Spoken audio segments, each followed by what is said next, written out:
mình còn thon mà đây cho nè anh ngớ mà đây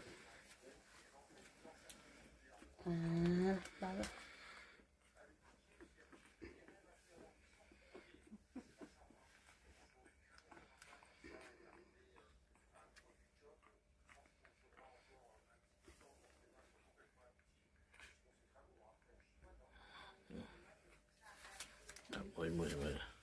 chất bắp này chắc mùi bà hàn mùi cái cặp bông tạt đầu ấp hai nhé đấy được kì đấy được kì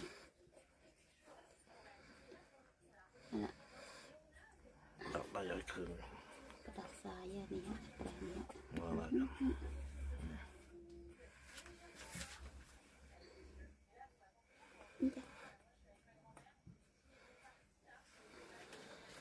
ok không được bao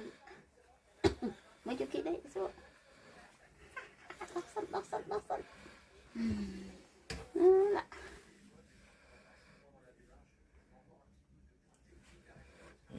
nó sẽ bài khá cáiคือ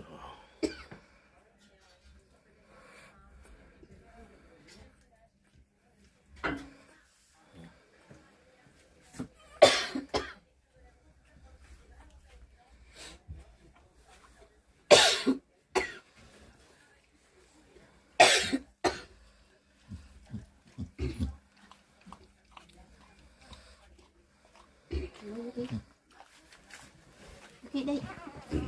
Yuki đây Yuki đây